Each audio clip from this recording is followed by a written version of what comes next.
Can I stop you there? I just want to ask. It could. No, listen. It could. Depends on what angle you're looking at. I just want to ask what you're trying to achieve. Is this how? 1 second, brother. I just want to ask what you're trying to achieve. 1 second. 1 second. No. I will tell you. I will tell you. Be patient. Well, I will tell you. Get there now. Why are you being so aggressive now? Because.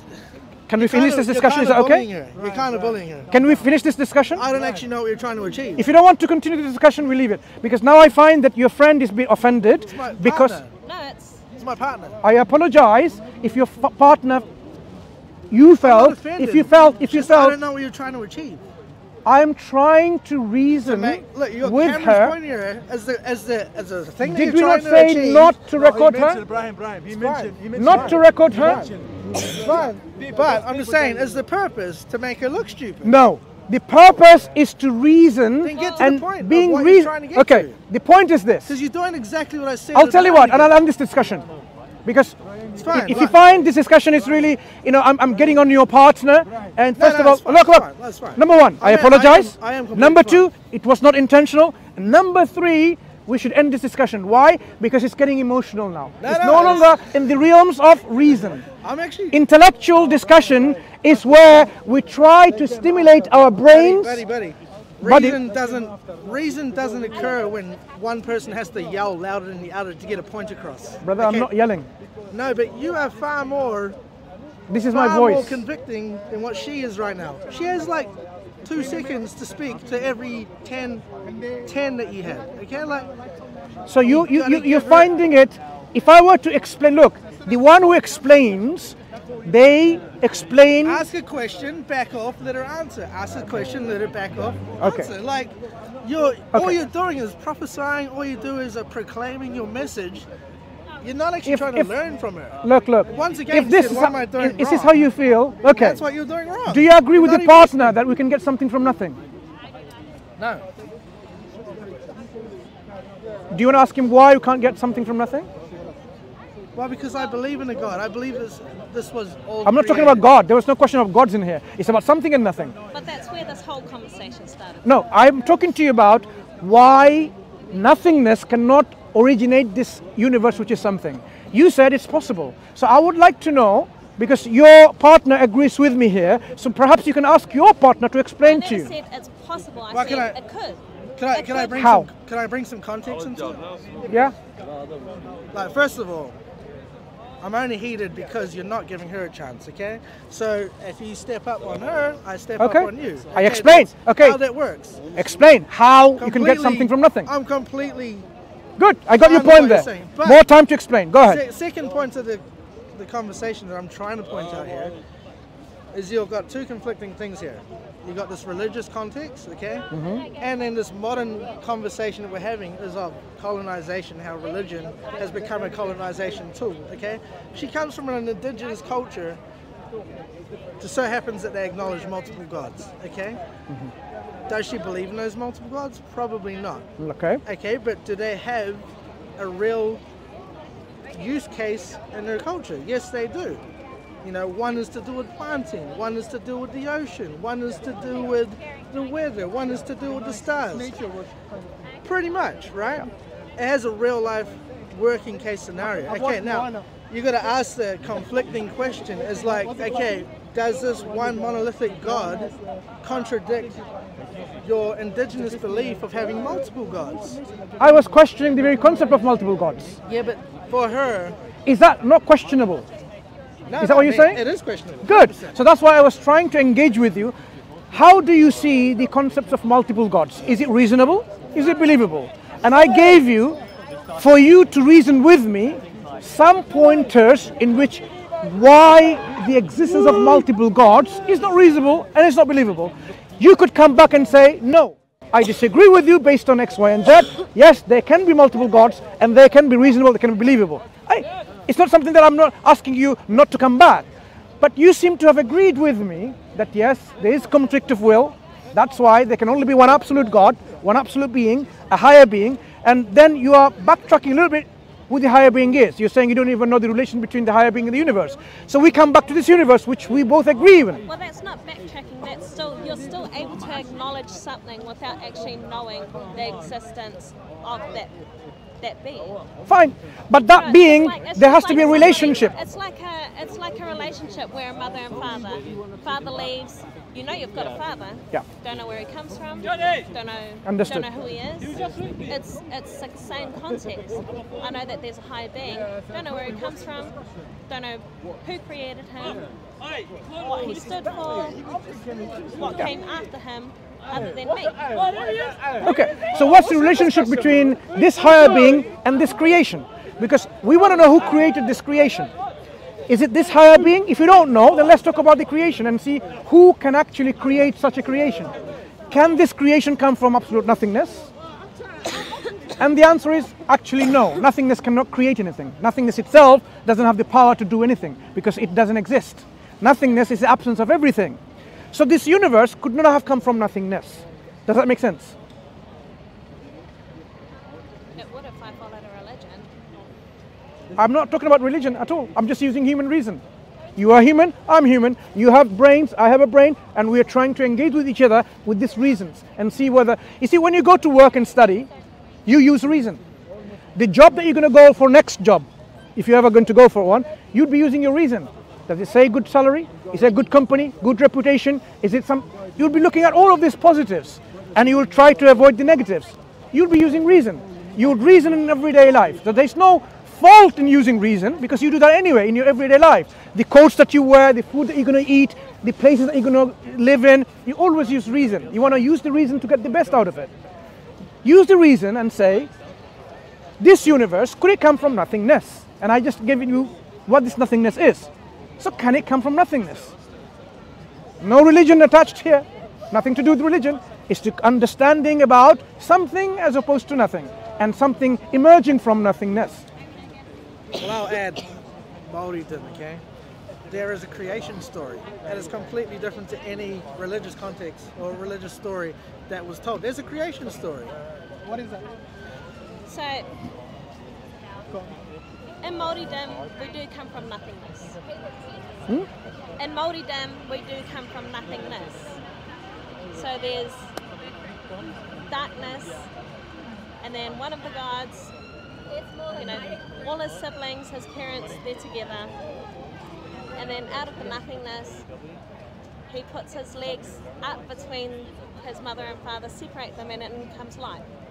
So there was something already. So there was already something, rather than nothing. She said one of the gods. Yeah. So did that one of the gods exist before this nothingness? Well, that's what I mean. They called it nothingness. And that's why I said to you, it depends on how you view. But it wasn't nothingness that brought it. But it wasn't nothingness that brought this universe. It was this gods. But like I said, it depends on the person's view that you're asking what the idea of nothingness is. Because to Māori, darkness is nothingness. Yeah, but I explained what nothingness is. Yeah, but that's your idea of nothingness. Okay. When somebody says, oh, this is a banana, someone can say that it's a banana. But in real life, this is not a banana. So we are trying to be real in our understanding of reality. So if somebody says nothingness, we can't just say, oh, nothingness means 20 kilogram weight of a weight. That's not nothingness. They can define it like that, but that definitely is not nothingness. So we have to have a common ground in which we understand the reality as reality is, rather than someone's faulty description of reality. So if in your belief system someone described this umbrella is nothingness, I would say it's a faulty description. Well, who's to say that? And I'm not saying that, you know, I believe this or I don't believe this. Our ancestors can be wrong. Who's to say that back in the time of the creations, that nothing, the word nothing, or the idea of nothing, didn't have a different meaning? Then it wasn't nothing, then it was something else. Yeah, we are using the word nothing as understood by nothing. That's the idea of nothing today. Who's to say that nothing didn't mean something else? Yeah, so it was something else then. So we have to be really clear in the words we use. If they meant nothing as something, then we would call, they didn't say that was nothingness, it was something. So that means whatever concepts they have, we have to take it as it was. So if they believe nothingness was something, then it wasn't nothing. Well, it wasn't nothing according to today's language. No, it wasn't nothing in terms of reality.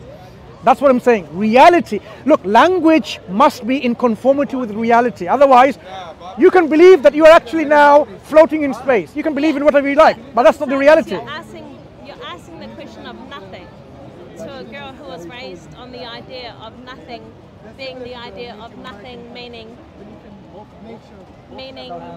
lack of life. But I explain what I mean by nothingness. I'm not referring to your cultural understanding, your religious understanding of nothingness. But you're also asking me to agree or explain something based on your idea of No, based on the understanding that you and I can both have now, based on the reality. Well, not really, because we're not understanding it. Do you not live in the real world today? Do you not live in the real world? In this real world, nothing, as I described, is absence of everything. Can you not work on that definition? Or do you say, oh, this is nothing, oh, this is nothing, oh, this is nothing?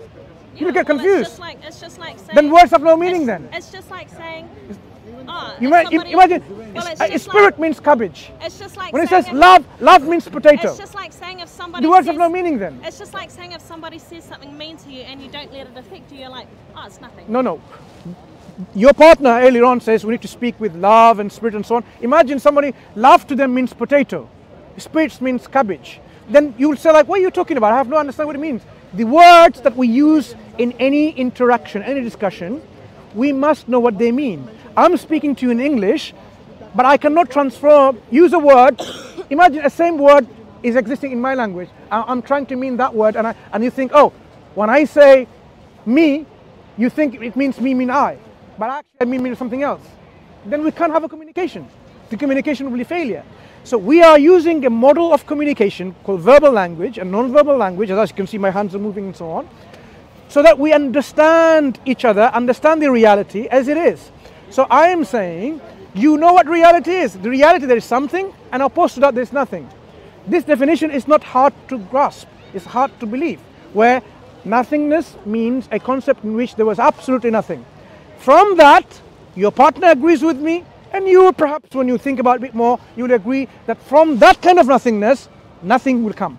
Something will not come from it. Because it doesn't have any energy. It doesn't have any own existence. So it cannot bring anything out of it. So this universe cannot come from such a nothingness, if I describe what that nothingness is. So it must be either always there, or it was brought into existence by something else. You and I believe that this universe couldn't have been always there, for various reasons we can go into. So it was brought into existence someone who has the ability and the power to bring to existence. Does that make sense? Yeah, agreed. I mean, I'm gonna add a really ridiculous argument to this, okay? Try. Let's talk about molecules, okay? Okay. Let's take it back to like molecules. Yeah. Everything that you're saying to me right now, and 90% of what you're saying, even 95% of what you're saying, I agree with, okay? Chances are. Let's go to atoms, let's go to molecules. You're telling me to define everything by what you're saying, your beanie, your jacket, these microphone receivers, but they're all made of atoms, they're all made of molecules, right? So these things have been formed into shapes. We then define these shapes, we then apply purpose to these shapes. We use these shapes in different ways. Now, depending on your intellect, depending on your ability to grasp concepts, may define your ability to understand or accept the concept, right? So, you're a smart guy, clearly, and you've been able to grasp some very complicated ideas. Not everyone's like that. Some people have very simplistic ways of thinking. Some have very simplistic lifestyles. And so their ability to define the things that you define are not the same. And they don't see them the same. And so though you like to state the world as if it's one finite, all-inclusive, we all know the same thing world that we live in, it is not that. We all have different intellect, we have different lives, we have different lifestyles, we have different minds. So how I define something, though you may disagree with it, it's all made of the same thing. It's all made by the same material that God gave us to play with. But there's a common basic truth that we all have access to. Right. That's my point. And I engage in a discussion on that very common basic truth that is accessible to everyone. So when I find someone is really, blinded by whatever that, for example, they're not open to reason, open to any kind of, understanding, okay, spiritual or analytical, as you were saying, then I would not be able to have any communication, any discussion. But if I see that people are, as a human being, using their intellect, the God-given faculty of rationality, then I say all of us have access universally to this basic truth using this tool. And this is what I'm appealing to always. This tool is acceptable to you, accessible to you, to me, to your partner and everyone else. It's not I'm trying to use a mathematical equation to describe the reality and so on. I'm using things as best as I can. This is where I might fail sometimes, as you're saying, to engage with the people to that level of basic truth about the reality. That there is a creator, that we should fulfill our obligation to this creator, because we're going to die one day and that's not the end of it. We will be resurrected again and asked, how did you spend your life? Did you really fulfill the reason I created you for, or did you just waste your time looking after money and wealth and fame and whatever? Or did you just totally was too lazy looking after your own ego and oneself? So this basic truth about the essential destination that we are all going to go to, you might have different ideas, but it's something that we can all resonate with. But there is this life and we are going to die one day. That's for a fact. You might have different kind of beliefs, but in this reality, you and I was not going to live more than 150 years. No human being is able to live more than 150 years. So as we die, where do we go?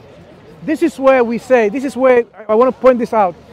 The human mind has its limits of its speculative understanding. The human mind surrenders to revelation from our Creator. Our Creator, being just and wise and merciful, gives us guidance from Himself to understand who He is, who we are, why we're created here, what's going to happen after we die. And that's why He sent prophets and messengers. Oftentimes He gives them books, revelations, guidance, and tells them, this is what you're supposed to do. Follow this and you'll be successful in this life and the next life. As Muslims, we try to share this message, this truth with everyone else.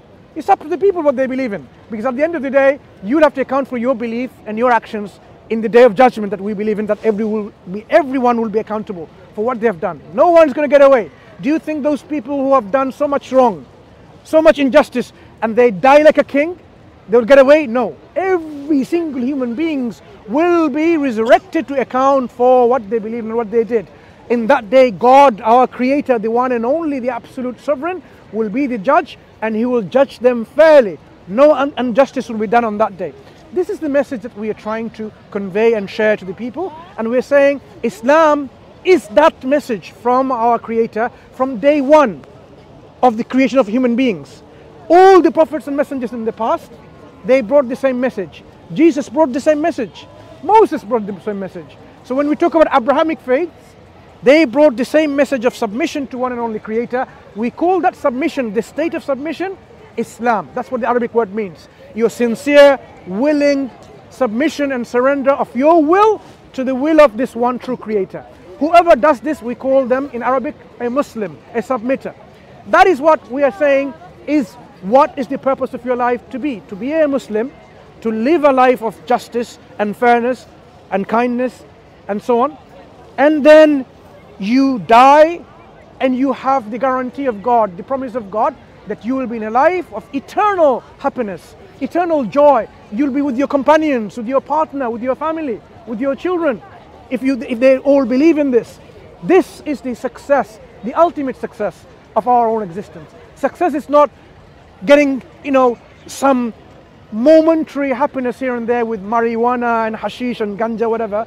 Success is saving ourselves from the eternal punishment of hellfire and entering ourselves in the ultimate abode of heaven, paradise, in which there is no grief, there is no sorrow, there is no pain, there is no misery.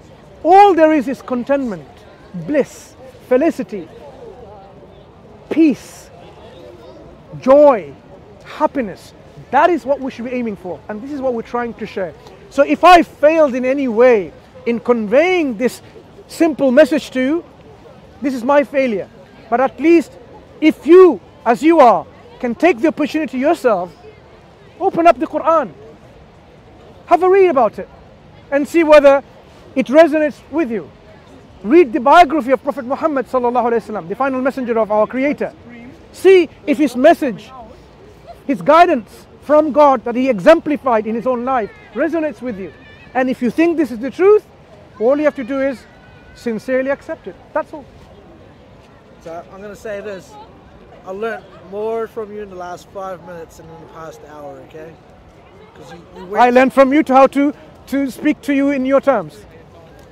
Tried. You're communicating on the level that I'm asking you to communicate on now. I tried. And I that's all I'm appreciate. asking. I tried, and I appreciate for teaching me that. So I learned something from you. I tried to put it in practice, and I'll try to improve, God willing, inshallah, more to understand each person in the level to speak to My them. goal is not to prove you wrong, and I know your goal is not to prove. Well, I hope it's not to prove me wrong. To establish the truth. Because whatever I say is not me. Okay, it's just the things that I'm taught. Yeah. And whether it's true or not, We want to all accept the truth. we'll find out one day. Do you agree right? on that? We all should accept the truth out one and day. follow the truth. Yeah, one day we'll all find out. That's for sure. But we don't want to be in a position where it was too late to find out that we were on the wrong path. Like I That's said, why. the last 5 minutes, you found that place that you're supposed to go to, and that's when I really started to hear it. Okay, Thank you. and I appreciate that. Thank you. You take care, my friend. Okay? You too, brother. Thank you. Thank you. You take care.